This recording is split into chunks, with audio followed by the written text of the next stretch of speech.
대통령이 상호 관세를 부과하기로 결정했다고 공식 발표했습니다. 이에 따라 미국과 자유무역 협정을 체결한 한국도 상호 관세 부과의 대상이 될 가능성이 제기됐습니다. 한국은 미국의 주요 무역 파트너 중 무역 적자 상위 10개국에 포함되며 지난해 대미 무역 흑자는 557억 달러에 달했습니다. 미 노동부가 1월 미국의 생산자 물가지수가 전월 대비 0.4% 상승했다고 밝혔습니다. 상승률은 다우존스가 집계한 전문가 전망치를 웃돌았습니다. 연준이 금리 인하를 서두르지 않겠다고 밝힌 가운데 1월 소비자 물가 지표가 예상치를 상회하면서 시장은 후속 물가 동향에 주목하고 있습니다. 트럼프 대통령이 반도체법 보조금 지급에 대해서 재협상을 추진하겠다고 밝혔습니다. 이에 따라 삼성전자와 SK하이닉스를 포함한 글로벌 기업들에게 큰 영향을 미칠 가능성에 관심이 집중되고 있습니다. 미국 정부는 지난해 바이든 정부의 임기 종료를 앞두고 반도체법에 따른 보조금 지급을 서둘렀습니다. 삼성전자는 47억 4,400만 달러, SK하이닉스는 4억 5,800만 달러 보조금 계약을 체결했습니다.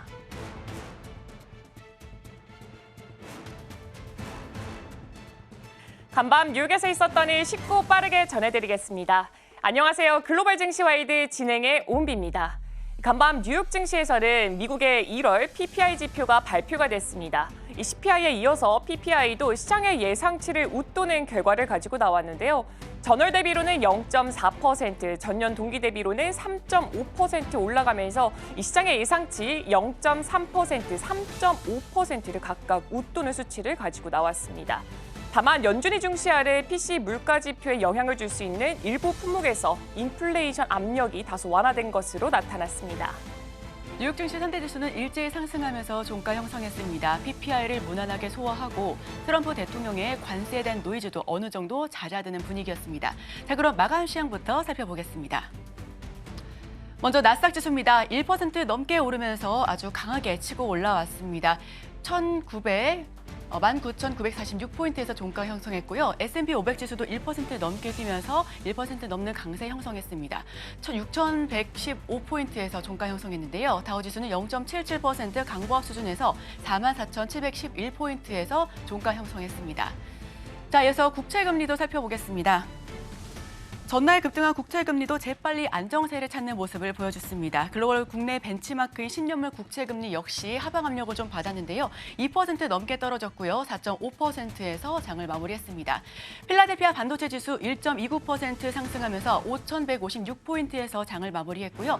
WTI 국제유가는 0.03% 소폭 상승했습니다. 배럴당 72달러 선에서 거래가 마쳤습니다.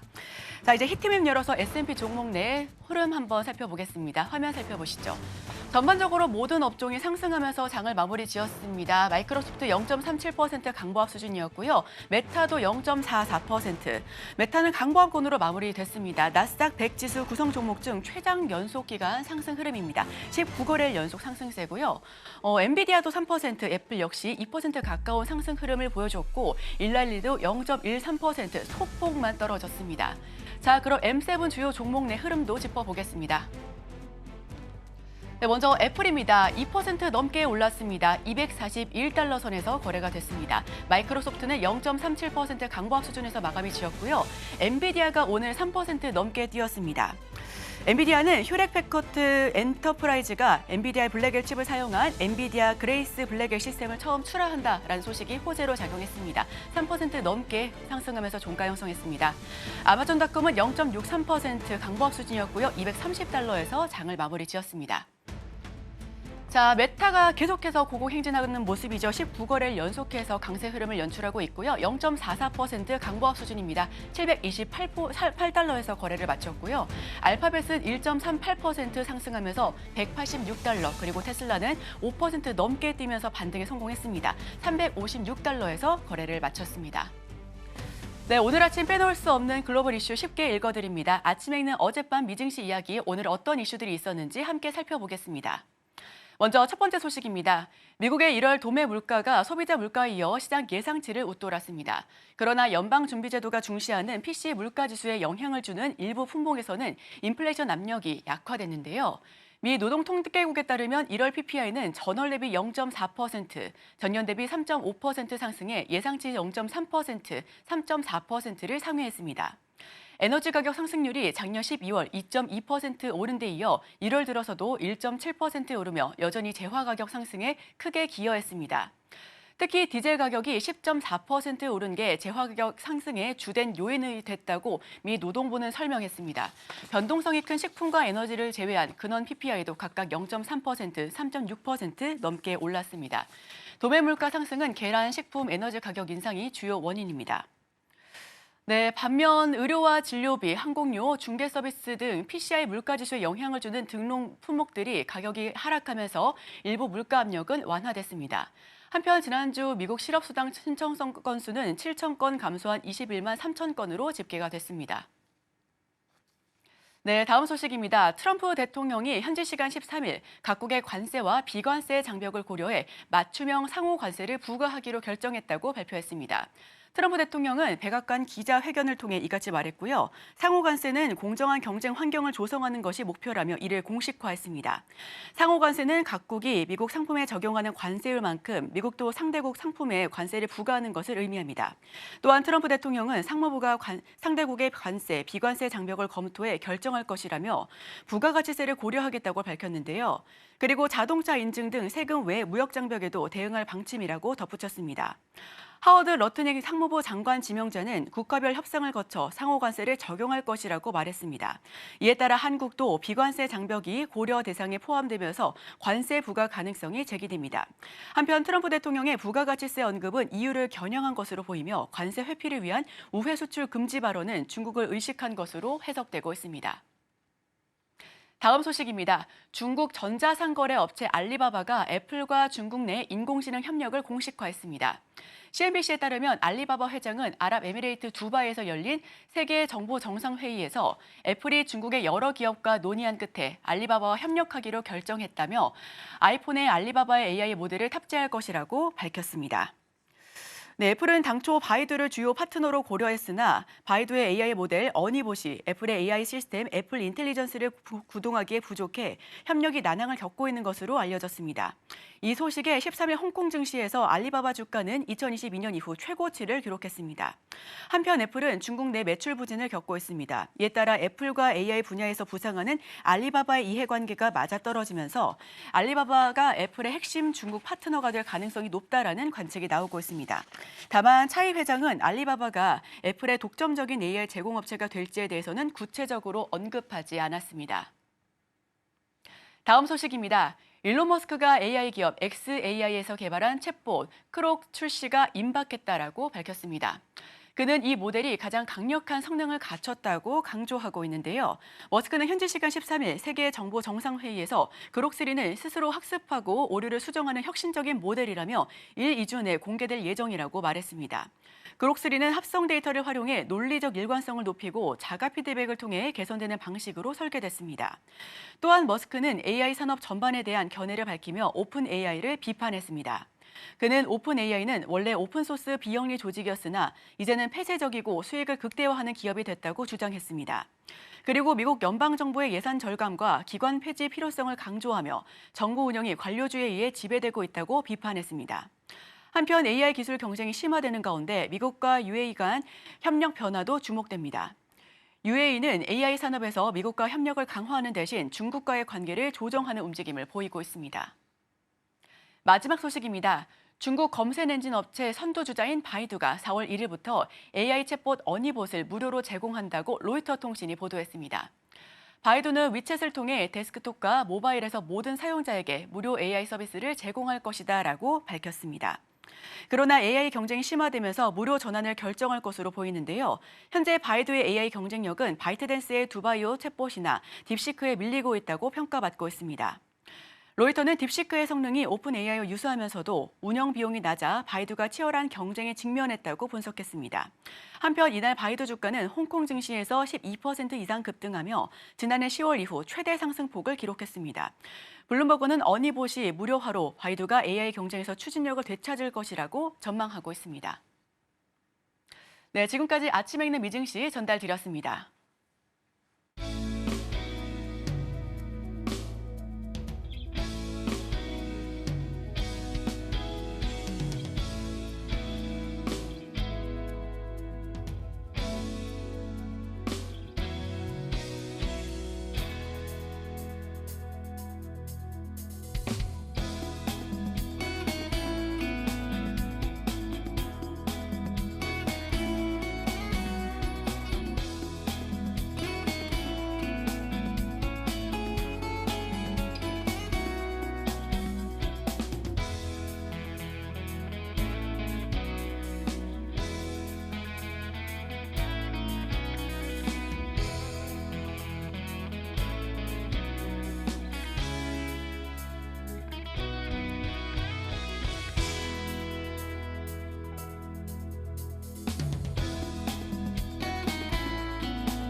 네, 금요일 글로벌 마켓 리뷰 본격적으로 출발해 보도록 하겠습니다. 오늘 함께 하실 분은 이지스탁 이지은 대표입니다. 네, 대표님 안녕하세요. 안녕하세요.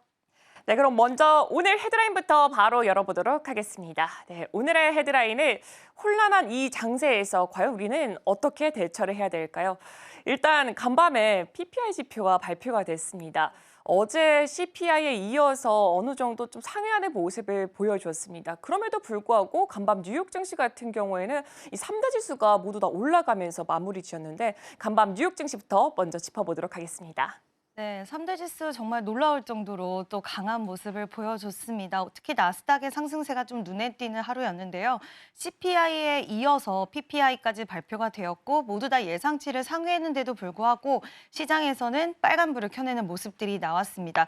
그 대표적인 요인들은 뭐 여러 가지 있겠지만 결국에는 관세에 대한 부분이었는데요.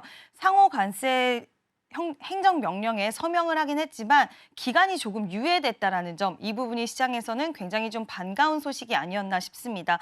모든 국가들의 상호 관세를 부과할 수 있다라는 가능성을 열어두긴 했지만 4월 10일까지 좀 모든 검토를 완료를 시키겠다. 그리고 아직까지는 명확하게 어떤 나라일지 그리고 어떤 부분에 대해서 뭐 할지에 대해서는 좀 명확하게 밝히진 않으면서 여전히 불확실성은 존재하긴 했지만 그래도 유예가 됐다라는 점을 시장에서는 좀 반갑게 받아들이는 모습이 연출이 되었고요. 이러한 부분들이 결국에는 국채금리 하락 그리고 달러의 하락으로 이어졌고 시장은 전반적으로 빨간불을 켜냈는데 특히 시가총액 상위 종목들의 흐름들이 굉장히 좋았습니다. 테슬라 좋았고요. 그리고 엔비디아도 빨간불을 켜내면서 다시 한번 추세의 전환에 대한 부분들을 좀 확인을 시켜주는 흐름이었는데 전체적으로 시장이 좀 견조한 흐름들을 보여줬고 러우 전쟁에 대한 종식 기대감도 좀 시장에서는 반갑게 받아들이는 부분이었는데 곡물 가격의 하락이라든지 국제유가의 하락으로 야기시킬 수 있기 때문에 어저께 또 러시아 같은 경우에도 좋았고요. 그리고 유럽 증시도 상대적으로 굉장히 좀 강한 모습을 보이면서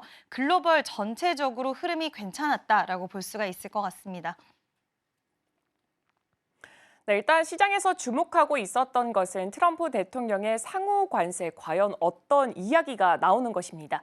근데 여기서 일단 상호 관세에 대해서 전반적으로 그동안 시장에서 걱정했던 부분이 어느 정도 해소가 됐고 그리고 4월 1일까지 전반적으로 유예가 됐다라는 게 또 시장에서는 긍정적인 평가를 받았던 것으로 풀이되고 있습니다. 그리고 이제 또 이어서 PPI도 살펴보도록 하겠습니다. 사실 PPI가 어제 CPI에 이어서 시장 예상치를 상회를 했는데도 불구하고 일단 시장에 영향력이 크게 없었습니다. 이번 PPI 지표가 과연 어떤 걸 의미하고 그리고 향후에 있을 금리 전망에서는 어떤 영향을 미치게 될까요?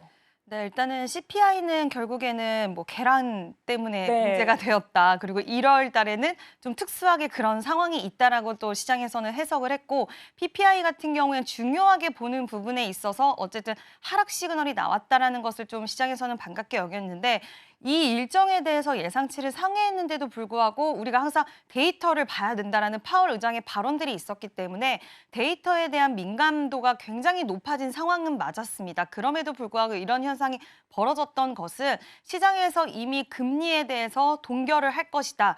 그런 부분들이 좀 받아들여졌던 게 일부 존재를 했기 때문에 그와 관련돼서는 오히려 좀 안도를 했던 부분이 아닐까라고 생각을 하고 있고요. 그리고 국채금리가 뭐 오늘도 약간 하락을 하긴 했지만 지난번에 진짜 많은 폭으로 올랐던 4.8까지 올라갔던 그런 때를 생각을 했으면 지금은 그래도 조금은 좀 안정화된 모습을 보여줬고 그리고 파월의 발언들이 물론 금리 인하에 대한 속도 조절론에 대해서는 더 무게를 실는 발언들을 하긴 했지만 작년으로 돌아갔을 때도 작년에도 또 굉장히 매파적인 발언을 쏟아냈지만 1년 전체적으로 통계치를 냈을 때는 또 매파적인 발언에서 의외의 또 현상들이 나타나기도 했거든요. 그래서 아직은 연초이기 때문에 시장은 시기가 달라질수록 또 변화가 될 수 있지 않을까라는 생각도 일부는 존재하지 않을까 저는 개인적으로는 생각을 하고 있고 물론 금리 인하에 대한 횟수도 작년에 3회에서 작년 말에 2회가 됐고 또 지금은 1회까지 얘기가 나왔고요. 어떤 한 굉장히 좀 저명한 인사의 발언을 좀 통해서 보면 금리 동결까지도 이야기 나왔더라고요. 그럼 시장은 그 단어에 굉장히 민감하게 원래 같았으면 반응을 해야 되는데 그런 반응이 나오지 않았다라는 것은 어쨌든 예상을 상회하기는 했지만 지금 트럼프의 정책들이 인플레이션을 야기시키는 부분들이 있다고 해도 뭐 러우 전쟁에 대한 종식에 대한 부분이라던가 그리고 아직까지 확정적인 부분들이 다 있지는 않기 때문에 관세도 마찬가지고요. 조금은 좀 온화하게 흘러갈 수 있지 않을까라는 시장의 그런 분위기도 일부 좀 존재를 하지 않을까라고 생각을 하고 있습니다. 네, 일단 금리 전망을 살펴보자면 지난해에서 3회 정도 이야기가 나왔다가 점도표 봤더니 2회로 축소됐고 올해는 지금 1회 혹은 동결까지도 이야기가 나오고 있습니다. 하지만 시장은 이미 예상을 했고 여기서 이제 포커스를 맞추는 게 역시나 트럼프 대통령의 행보입니다. 물론 인플레이션이 올라갈 수도 있을 것이다, 강하게 압력을 누릴 수도 있을 것이다 라는 것에 대해서 우려감은 그대로 존재를 하고 있지만 앞으로 러시아, 우크라이나 이 전쟁에 있어서 종전 가능성과 이에 대해서 또 긍정적인 기대감이 부여되고 있는 것으로 보여지고 있습니다. 그리고 또 오늘 오전 중에 속보가 하나 나왔더라고요. 트럼프 대통령이 칩스법에 대해서 좀 검토를 하겠다라는 이야기가 나왔는데 그렇다면은 이번 재협상을 하게 되면서 글로벌 반도체 시장이 어느 정도 변화가 올 것 같습니다. 제가 지금 살펴봤더니 TSMC 같은 경우에는 지난 11월에 66억 달러를 확정을 받았는데 일단 지금 한 22%에서 25%만 지급을 받은 상태로 보여지고 있습니다. 그렇다면 이 글로벌 기업들 과연 앞으로 어떤 영향을 받게 될까요? 일단 아직까지는 뭐 계약 조건에 대한 변경이라던가 몇몇 보조금에 대해서 재협상하겠다. 다만 기존 계약에 어떤 영향을 주는지에 대해서는 구체적으로 밝혀진 것은 없기 때문에 물론 불확실성에 대해서 시장은 좀 반응이 나올 것 같아요. 특히 뭐 우리나라 기업으로 돌아오면 삼성전자라든지 SK 하이닉스도 막판에 이제 바이든 행정부 때 보조금에 대한 이슈가 나오면서 시장에서는 좀 반가운 소식이 나왔다라고 생각을 했는데 이 부분이 결국에는 2022년 발효된 반도체법이거든요. 이 부분이. 근데 지금 트럼프 같은 경우에는 우리한테 보조금을 받아서 중국이라던가 다른 나라의 생산시설을 짓고 이게 괘씸하다라고 생각을 하는 부분으로 이런 발언들이 나온 건데 물론 좋은 상황은 아니긴 하겠지만 일단은 한번 좀 지켜봐야 될 것 같고요. 시장에서 이 부분을 어떻게 소화하는지에 대한 여부들 그리고 항상 지금 트럼프 정부는 구체적인 내용을 한 번에 이야기하지는 않는 것 같아요. 그래서 이 부분에 대해서는 시장의 소화와 그리고 앞으로 어떤 이야기 나올지에 대해서는 좀 지켜봐야 될 것 같습니다. 네, 제가 방금 전에도 말씀드렸다시피 일단 이렇게 반도체 보조금 같은 경우에는 이 바이든 행정부 때 승인이 났던 기업들이 꽤나 많습니다. 대표적으로 TSMC를 예로 들 수 있을 것 같고 우리 기업 중에는 삼성전자 그리고 SK 하이닉스를 꼽아볼 수가 있을 것 같습니다. 근데 아직까지는 트럼프 대통령이 구체적인 발언이라던가 어떻게 일정 같은 걸 확정짓지 않았기 때문에 앞으로 어떤 행보를 보여줄지 이 부분에 가장 크게 포커스를 맞춰봐야 될 것 같습니다. 그리고 또 이어서 또 우리가 간밤에 가장 또 중시했었던 게 상호 관세입니다. 서명을 한다고 했는데 진짜 하게 됐습니다. 이 상호 관세가 의미하는 게 또 뭐고 앞으로 시장에는 어떤 영향을 주게 될까요? 상호 관세는 이제 각국이 미국 상품에 적용을 하는 관세율을 똑같이 반대도 적용을 한다라고 이야기를 하는 건데요. 이 부분에 대해서 일기 때와는 확연히 좀 차이가 난다라는 평가들이 많이 나오고 있습니다. 그리고 이번에 트럼프의 발언들을 보면은 우리는 지금 시행 시점 당장 아니고 4월 1일까지 검토하겠고라고 이야기를 하면서 또 덧붙인 부분이 결국에는 중국에 대해서만 제재를 하는 게 아니라 이제는 동맹국이라든지 특히 캐나다와 멕시코에 대한 관세 얘기가 바로 나온 것을 봤을 때 이제는 굉장히 글로벌하게 관세를 부과를 하겠다라는 부분인데요.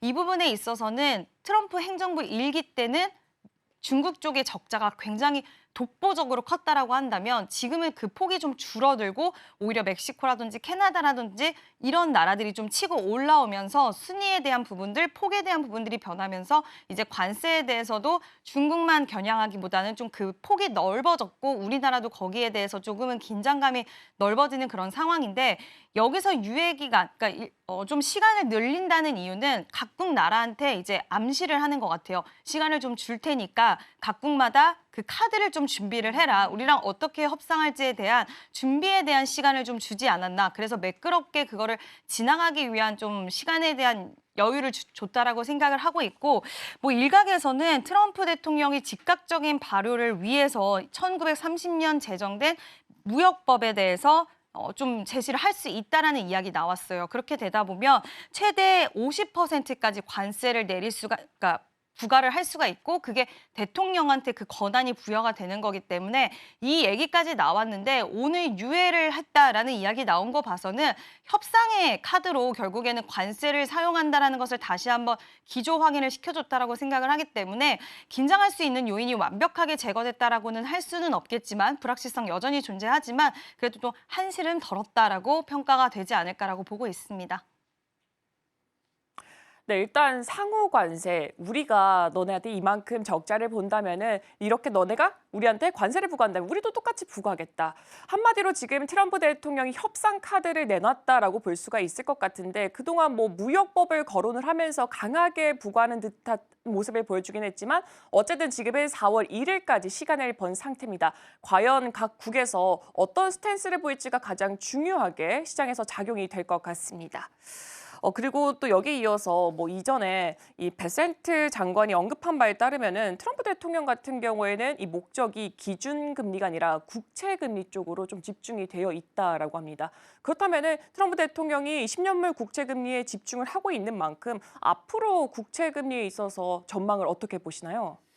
국채금리가 한동안 굉장히 좀 급등했던 거에 비해서는 약간은 안정이 되었다라고 보이는데 트럼프 이런 발언들이 나온 것은 결국엔 국채 수익률이 하락을 하면 대출금리도 떨어질 거고 그럼 경제가 다시 좀 부흥이 될 수 있을 거다라는 그런 큰 그림적인 요소들이 이런 발언들을 좀 이끌어냈다라고 보고 있고요. 일단 관세에 대한 우려라든지 인플레이션이 다시 상승할 수 있는 우려에 대해서는 시장이 여전히 존재를 하긴 하지만 최근 들어서 국채금리의 움직임을 봤을 때는 예전에 한동안 굉장히 좀 과열됐을 때보다는 지금은 좀 안정권이라고 하기는 어렵긴 하지만 그래도 오늘 꽤 큰 폭으로 빠지는 모습들을 보면서 지금은 국채금리에 대해서는 약간은 그래도 좀 한시름 덜었다라고 생각을 하고 있고요. 일단 트럼프 행정부가 하고자 하는 방법은 지금 재정 적자가 굉장히 커졌습니다. 지금 미국의 재정 적자가 역대 최고라는 평가인데 4개월간 1,220조 원이 증가를 했다라고 하더라고요. 그래서 이런 재정 적자를 좀 축소를 시키고 에너지 가격 낮춰서 인플레를 잡고 그리고 감세를 연장을 하고 규제를 완화를 하게 되면은 여러 가지 지금 뭐 자율주행이라든지 뭐 우주항공 규제 완화 이야기 나오잖아요. 그럼 규제를 완화를 하면 장기물 금리는 결국엔 내리게 될 것이다라고 평가를 하고 있고 뭐 트럼프 발언에서 나는 국채금리 신경 쓴다. 기준금리는 연준이 해야 될 일이다라고 이야기를 하고는 있지만 어저께 이제 파월 의장, 그저께 파월 의장이 발언하기 전에 트럼프는 꼭 발언하더라고요. 약간 협박성 이야기를 하는 그런 모습을 봤을 때는 이제 금리에 대해서 그리고 인플레이션에 대해서 굉장히 좀 민감하게 티 내는 것보다 속으로는 민감하게 생각을 하고 있고 그래서 관세를 유예하는 걸 수도 있다라는 이야기 나옵니다. 인플레이션을 좀 덜 자극시키기 위해서. 그래서 저는 부정적으로 생각하기보다는 지금은 좀 지켜봐야 되는 요인들은 분명히 있겠지만 트럼프가 이쪽으로도 신경을 굉장히 많이 쓰고 있기 때문에 큰 폭의 상승은 나오기는 좀 어려울 수도 있겠다라고 일단은 생각을 하고 있습니다. 네, 말씀해 주신 것처럼 트럼프 대통령 역시나 파월 의장 발언 전에 꼭 한마디씩 좀 덧붙이는 것 같습니다. 뭐 금리라던가 뭐 혹은 인플레이션에 대해서 그래도 신경을 쓰고 있음을 또 시사하는 모습을 보여주기도 했고요. 일단 지금 봤을 때 인플레이션을 덜 자극시키기 위해서 이 관세라는 카드가 계속해서 언급이 되고 있는 것 같은데 일단은 지금 계속해서 큰 폭을 보여줬던 지난 예전과는 다르게 그래도 이 정도의 큰 폭은 다시금 나오지는 않을 수 있다라는 기대감 시장에서는 내포가 되어 있습니다. 그리고 또 간밤에 3대 지수를 살펴봤더니 모두 다 올랐어요. 근데 사실 이 3대 지수 중에서도 좀 눈여겨봐야 될 게 나스닥 지수가 아닐까 싶습니다. 왜냐하면 시장에서는 AI에 관련돼서 고평가 논란이 아직까지도 너무 짙게 있기 때문에 이 나스닥 지수가 좀 흔들리지도 않을까라고 생각을 했는데 그럼에도 불구하고 나스닥 지수 정말 견고하게 잘 가고 있습니다. 이게 과연 어떤 걸 의미하는지가 궁금하고요. 그리고 그 안에 있는 게 또 엔비디아잖아요. 엔비디아가 이제 26일 실적을 발표를 하게 될 건데 이 엔비디아 과연 실적 그리고 향후 주가 전망은 어떻게 생각하시나요? 엔비디아 저는 그때 이제 딥시크 출연했을 때 그때 네. 시기로 다시 주가 흐름이 돌아갔더라고요. 그래서 그만큼 강한 모습과 회복의 속도가 굉장히 빠르지 않았나라고 평가를 하고 있고요. 딥시크 출연의 그 공포를 시장에서는 확실히 AI 확장이라고 좀 평가를 하고 있고 지금 블랙웰 기반 솔루션 첫 출시에 대한 모멘텀이 있습니다. 그동안 블랙의 말도 많고 탈도 많았죠. 발열에 대한 이슈가 계속 있었는데 그 부분에 대해서 어쨌든 블랙에게 기반으로 한 솔루션이 첫 출시가 있었기 때문에 시장에서는 이와 관련돼서 좀 엔비디아를 좀 좋은 시각으로 보는 것도 있었고 글로벌 IB들의 발언들을 보면 여전히 AI 시장 확장 국면에서 가장 수혜를 받을 수 있는 기업은 엔비디아가 될 것이다라는 평가가 지배적입니다.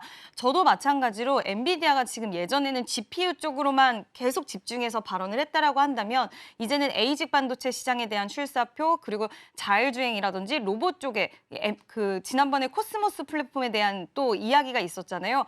이렇게 사업에 대해서 신사업까지 확장을 하면서 이런 움직임을 보인다는 건 시장에서 좀 기다렸던 요인들이 아닐까라고 생각을 하고 있고 아직까지 예전에 고가 기준으로 했을 때는 회복돼야 되는 국면 남아있긴 하지만 추세적으로 봤을 때도 추세를 돌렸다라고 저는 판단을 하고 있고 엔비디아 뭐 뚜껑을 열어봐야 되고 그리고 시장에서는 또 해석이 항상 분분합니다. 얼만큼 가이던스를 잘 제시할 수 있을지 그리고 성장은 얼마나 또 했을지에 대한 부분들을 보겠지만 앞으로 이제 엔비디아가 보여줄 수 있는 뭐 ASIC 반도체 시장에서의 활약이라든지 그리고 코스모스 플랫폼 이런 부분들을 또 시장에서는 이번에 성장은 조금 둔화됐지만 그런 쪽에 또 긍정적으로 한번 평가해보자라는 이야기 나올 수도 있는 만큼 일단 추세적으로 봤을 때는 괜찮은 듯하다. 그리고 저는 좀 긍정적인 요소로 지켜보고 있고요.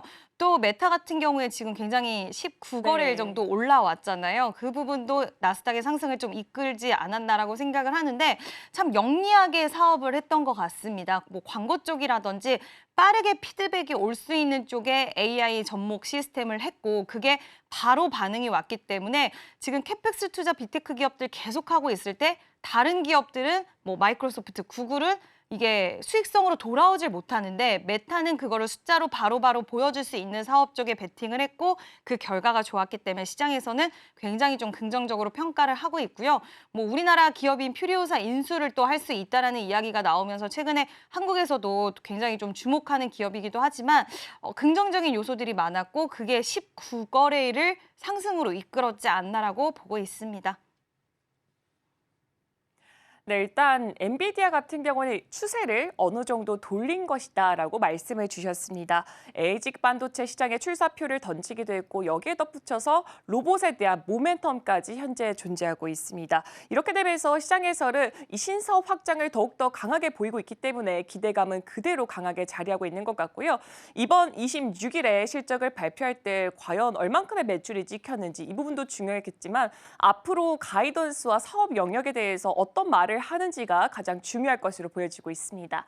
그리고 이어서 메타 같은 경우에도 지금 최장기간 연속 랠리를 보여주고 있습니다. 19거래일 연속해서 상승세를 보여주고 있는데 일단 숫자로 바로바로 찍힐 수 있는 이 광고 시장에 AI를 접목했다라는 것이 가장 크게 평가를 받고 있는 것으로 보여지고 있습니다. 메타의 행보까지도 함께 주시해 보시면 좋을 것 같습니다.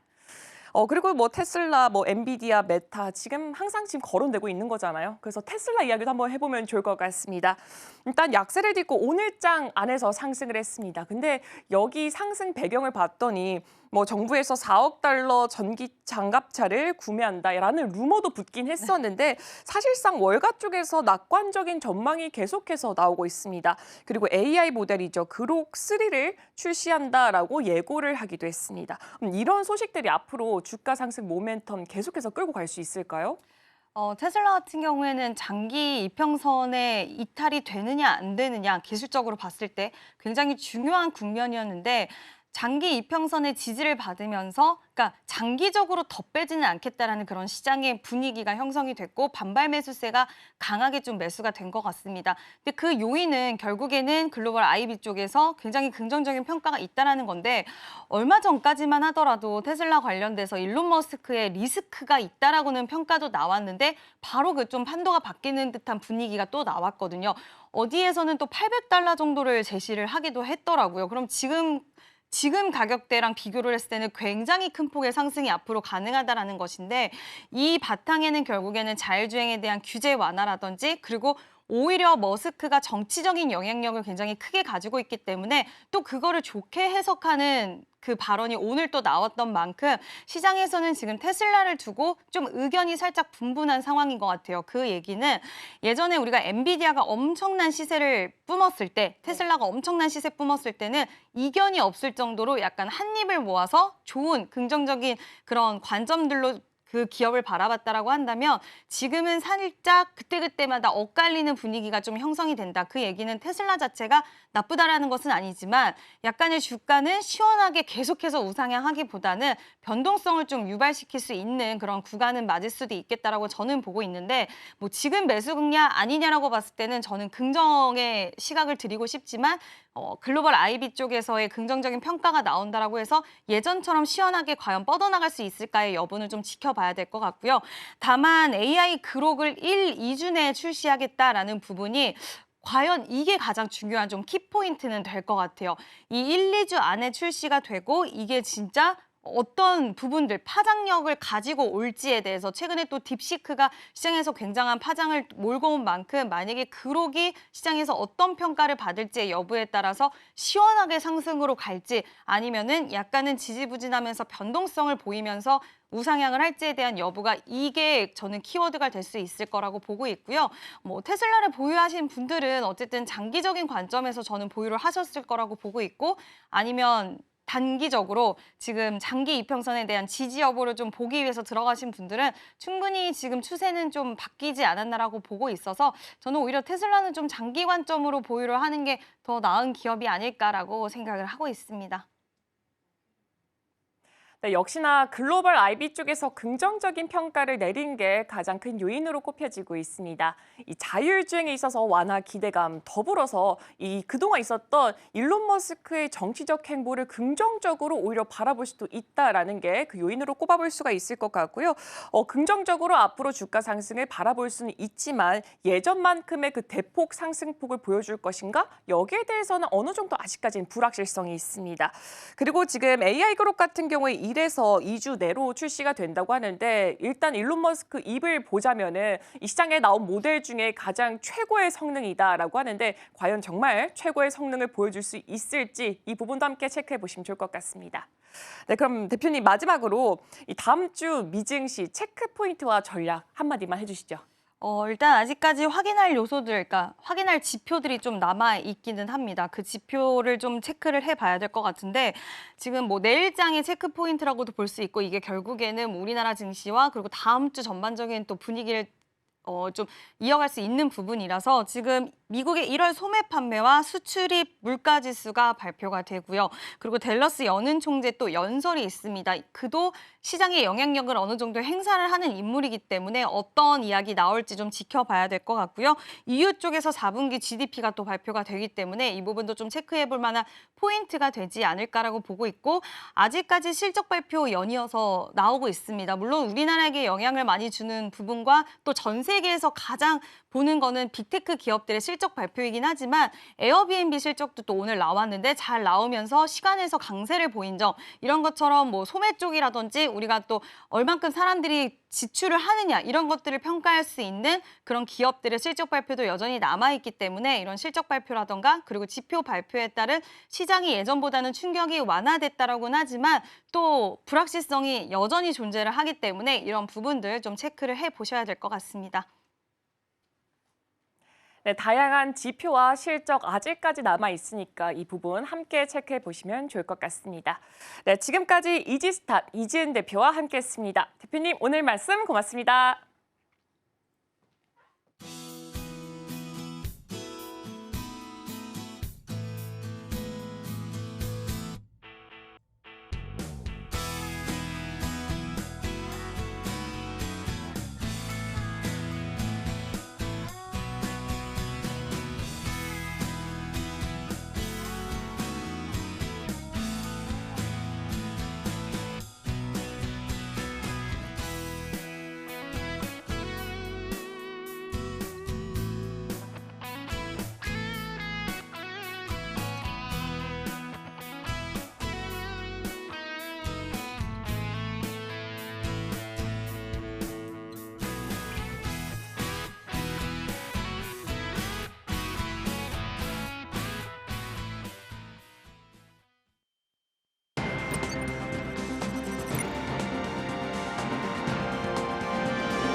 오늘 아침 빼놓을 수 없는 코인 소식 전달드립니다. 먼저 방금 전 들어온 소식입니다. 홍콩 투자청이 제도 개정을 통해 가상화폐를 신규 투자 이민 자본으로 인정했습니다. 비트코인과 이더리움이 자산 증명 가능 항목으로 포함됐으며 투자 이민을 위해 필요한 가상화폐 자금 규모는 약 3천만 홍콩 달러인데요. 홍콩 회계사 사이먼 시우는 투자청이 이더리움을 자산 증명으로 사용한 신청을 승인했다고 밝혔습니다. 신청자의 가상화폐는 홍콩 투자청이 지정한 콜드 월렛 또는 바이낸스 등 주요 거래소에 보관해야 합니다. 투자 이민 신청자는 영주권 목적의 비자를 받지만 영주권을 완전히 취득하려면 7년간 자금을 유지해야 하는데요. 홍콩은 가상화폐 자본 이득세를 면제하며 글로벌 디지털 금융 중심지로 자리 잡고 있습니다. 두 번째 소식입니다. 정부가 올해 하반기부터 상장사 및 전문 투자자로 등록한 법인 3,500여 개를 대상으로 가상자산 실명 계좌를 시범적으로 허용합니다. 이는 미국 스트래티지처럼 기업이 비트코인 투자 전략을 활용할 수 있는 길을 여는 조치입니다. 금융사는 가상자산 손실이 금융 시스템으로 전이될 우려로 제외됐습니다. 금융위는 금융투자 상품 잔고 100억 원 이상 법인을 대상으로 허용하며 금융사의 가상자산 투자 여부는 중장기적으로 검토할 방침입니다.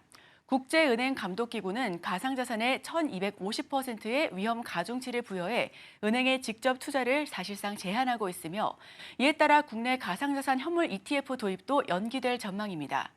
금융위는 전문 투자자가 아닌 일반 법인의 가상자산 투자 허용 여부도 단계적으로 검토할 계획입니다. 향후 시범 운영 결과를 평가한 후 외환과 세제 등 관련 제도 정비가 완료되면 본격적인 논의가 이루어질 것으로 예상됩니다. 세 번째 소식입니다. 금값이 역대 최고치를 기록하며 전남 한평군의 황금 박쥐상이 주목받고 있습니다. 13일 한국거래소에 따르면 금 1g당 가격은 15만 8,870원으로 순금 162kg과 은 281kg을 사용해 2008년 완성된 황금 박쥐상의 현재 가치는 261억 5,563만 원에 달합니다. 황금 박쥐상은 1999년 한평에서 천연기념물 황금 박쥐 162마리가 발견된 것을 기념해 제작됐습니다. 높이는 2.18m, 폭은 1.5m로 2005년 제작을 시작해 2008년 완성됐는데요. 당시 제작비는 총 28억 3천만 원으로 혈세 낭비 논란이 있었지만 금값 상승으로 현재 가치는 제작 당시보다 무려 10배 이상 증가했습니다. 일부에서는 이를 비트코인에 비유하며 성공적인 투자 사례로 평가합니다. 현재 황금 박쥐상은 한평 추억공작소 1층 특별 전시관에 전시 중이며 2019년도 절도 미수 사건 이후 3cm 두께 방탄 강화 유리와 첨단 보안 시스템이 도입됐습니다. 네 번째 소식입니다. 암호화폐 시장에서 대규모 투자자, 즉 고래들의 움직임이 비트코인의 상승 랠리를 예고하고 있습니다.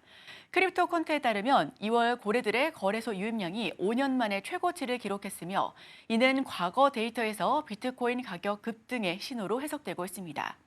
특히 고래 거래소 비율 지표가 상승하면서 2월 1일 기준 0.46을 기록해 12월 0.36 대비 증가했습니다. 분석가 그레즐리는 2024년 해당 지표가 강한 상승세를 보여왔으며 최근 2주간도 하락 전환 신호가 없다고 평가했습니다. 또한 비트코인 채굴자들도 매도를 줄이고 보유량을 늘리며 긍정적 신호를 보이고 있는데요. 일반적으로 채굴자 매도가 감소하면 시장이 저점을 다지고 반등할 가능성이 커집니다. 다음 소식입니다. 리플 가격이 24시간 동안 3% 상승해 2.49달러를 기록했습니다. SEC 소송 및 ETF 승인 기대감이 상승 요인으로 작용했습니다. SEC는 2월 13일 비공개 회의에서 리플 소송의 프로그램적 판매 항소 여부를 논의할 가능성이 있는데요. 주요 자산 운용사들이 리플 현물 ETF를 제출하며 승인 기대감이 커지고 있습니다. 온체인 데이터에 따르면 비트코인은 최근 활성 지갑이 감소했지만 리플은 증가해 기관 및 대형 투자자의 매집이 활발해짐을 시사하고 있고요. 이는 가격 상승 신호로 해석되고 있습니다. 리플은 유럽에서 결제 네트워크 확장에 집중하고 있고요. 포르투갈 최대 외환 서비스 업체 유니컨바오가 리플 네트워크에 합류하면서 브라질과 포르투갈 간 송금 서비스에 리플 기간 주문형 유동성을 작용할 것으로 전망하고 있습니다. 실질적인 유스케이스 확대가 리플 가치 상승 요인이 될 수가 있겠고요. 또한 투자자들은 리플을 축적하는 경향을 보이면서 장기 보유를 지속하고 있습니다. 시장 가치 변동성 지표가 낮아진 상황에서 과거에는 최대 60%의 상승이 발생한 적이 있죠. SEC 소송 결과 ETF 승인 여부, 글로벌 결제 네트워크 확장이 맞물리면서 리플의 추가 상승 가능성이 커지고 있습니다. 마지막 소식입니다. 시바이누가 톤코인을 제치고 암호화폐 시가총액 15위에 올랐습니다. 시바이누의 시가총액은 95억 7천만 달러로 91억 5천만 달러의 톤코인을 앞섰습니다. 이번 순위 변화는 시바이누의 가격 상승과 맞물려 있으며 시바이누는 24시간 동안 1.34% 상승해 0.00001623달러에 거래 중입니다. 반면 톤코인은 1.84% 상승하며 3.67달러로 내려갔고요. 미국 CPI 발표 후 시바이누는 조정을 받았으나 반등에 성공하며 상승폭을 키워왔습니다. 암호화폐 분석가 알리는 TD 시퀀셜 지표가 시바이누의 매수 신호를 나타낸다고 분석하고 있습니다. 추가 상승을 위해서는 50일 이동평균선과 200일 이동평균선 저항선을 돌파해야 합니다. 시장 회복세가 지속되면 시바이누의 상승 가능성도 커질 것으로 보여집니다. 지금까지 암호화폐 소식 전달드렸습니다.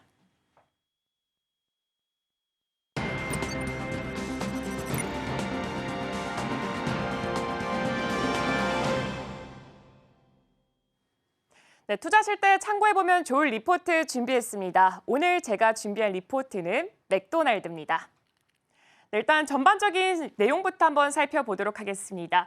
이 맥도날드 같은 경우에는 4분기 실적을 발표를 했었죠. 매출 같은 경우에는 전년 동기 수준을 유지하면서 성장세는 다소 둔화되는 모습을 보여줬습니다. 이 작년 4분기 같은 경우에는 이 대장균 파동 이슈가 있었기 때문에 이 미국 점포의 매출이 전반적으로 타격을 좀 크게 입었었고요. 경영진 같은 경우에는 이 식품 안전 같은 경우에는 이 상당 부분이 지금 수습이 됐다라고 발표를 하기도 했습니다. 이 배당주로서 강점을 정말 강하게 보유하고 있습니다. 안정적인 투자 매력이 있다라고 평가를 받고 있는데요. 그렇기 때문에 고속 성장은 어렵겠지만 임대라던가 프랜차이즈 사업 모델 덕분에 안정적인 배당은 지급이 가능하다. 이 배당주로서 강점이 굉장히 크게 있습니다. 이 장기 배당 투자자에게는 굉장히 적합한 대안으로서 또 제시를 해볼 수가 있을 것 같습니다. 조금 더 자세하게 알아보도록 하겠습니다. 대장균 충격이 있었죠. 4분기 대장균 변종 검출 때문에 이 파동이 발생했었습니다. 미국 매장 판매 대금 같은 경우에는 마이너스 1.4% 역성장을 보여줬고요. 전년 동기 성장률이 플러스 4.3%였던 것에 대비했을 때는 굉장히 부진한 성과를 가지고 나왔습니다. 경영진 같은 경우에는 올해 2분기까지 영향을 회복할 것이다 라면서 다소 긍정적인 전망을 내놓기도 했습니다. 미국 점포 매출은 약세를 보였고 국제 점포 매출은 대장균 이슈가 없었기 때문에 그래도 소폭 증가할 수가 있었습니다. 글로벌 점포 매출 같은 경우에는 0.4% 아주 소폭의 성장세를 기록했습니다. 그리고 맥도날드 같은 경우에는 높은 수익성과 안정적인 현금이 계속 지속이 되고 있습니다. 영업이익률 같은 경우에 45% 기록을 하면서 영업 활동을 통해서 현금 흐름을 전년 동기 대비했을 때 개선하는 움직임을 보여줬습니다. 그리고 로열티 프로그램의 성장세가 주목할 만한 변수로 작용을 할 텐데요. 일단 90일 기준으로 봤을 때 액티브 로열티 사용자 수가 YOY 대비했을 때 15% 굉장히 많이 증가했습니다. 그럼 로열티 프로그램이 뭔지 살펴보도록 하겠습니다. 2021년 최근에 출시가 됐었죠. 미국에서 공식 출시가 됐고요. 이후에는 글로벌적으로 좀 확대가 됐습니다. 1달러당 100포인트를 적립을 해서 현금처럼 사용을 할 수가 있습니다. 햄버거라던가 감자튀김, 아이스크림 이런 것들을 구매를 할 수가 있습니다. 이 맥도날드의 로열티 프로그램이 왜 중요한가 살펴봤더니 이 고객 충성도가 향상이 되면서 재방문을 유도를 할 수가 있고요. 이 디지털 플랫폼 활용이 증대가 되면서 지금 옆에 있는 게 바로 그 앱인데 이 앱 사용자 자체가 증가를 할 수가 있습니다. 정정하겠습니다. 이건 스타벅스 앱입니다. 이게 왜 스타벅스 앱을 제가 가지고 나왔냐면요. 맥도날드 쪽에서는 스타벅스라던가 치폴레처럼 이 경쟁사의 성공적인 멤버십 모델을 좀 어느 정도 차용하는 모습을 보여줬기 때문에 맥도날드의 앱, 이 로열티 프로그램도 같이 성장할 수 있는 모습을 나타냈던 것입니다. 맥도날드 같은 경우에는 사업 모델이 직영과 프랜차이즈, 라이선스 이렇게 세 가지로 또 구성이 되어 있습니다. 근데 여기서 이 프랜차이즈가 핵심적인 사업 모델로 꼽혀지고 있는데요. 프랜차이즈 사업 이익률은 80% 이상 이 직업 사업보다 훨씬 더 압도적으로 자리를 하고 있습니다. 전 세계에 4만 개 이상의 점포 중에 95%가 프랜차이즈 형태로 운영된다라고 하니까 뭐 거의 대부분이 프랜차이즈 형태로 진행되고 있습니다.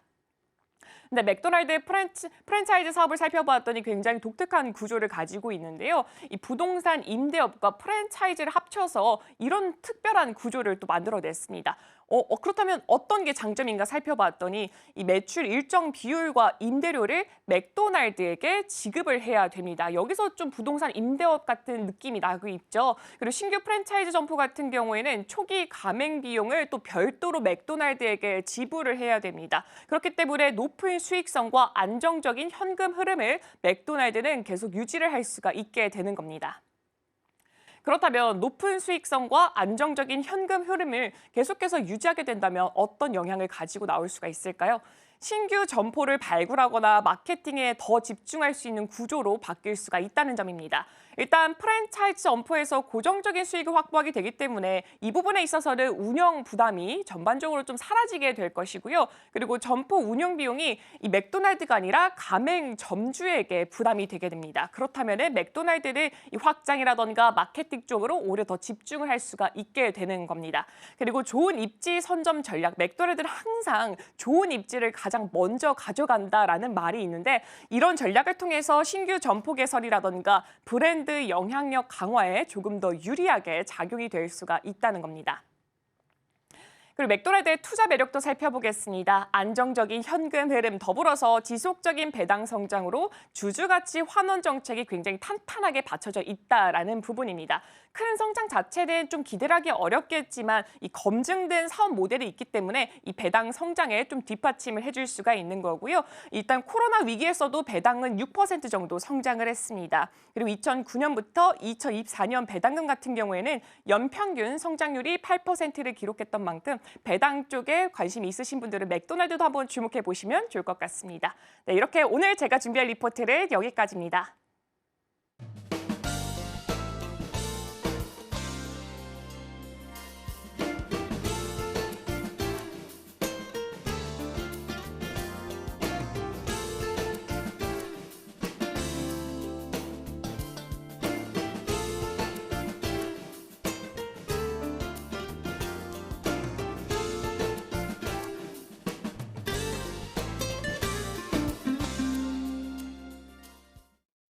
네, 오늘 글로벌 증시 와이드가 준비한 소식은 여기까지입니다. 우리 방송에서 제공하는 정보는 투자 판단에 대한 참고 자료일 뿐이고요. 해당 종목의 가치 또는 상승과 하락을 보장하진 않습니다. 저는 잠시 후 출발 증시 와이드로 돌아오도록 하겠습니다. 오늘도 시청해주셔서 정말 고맙습니다.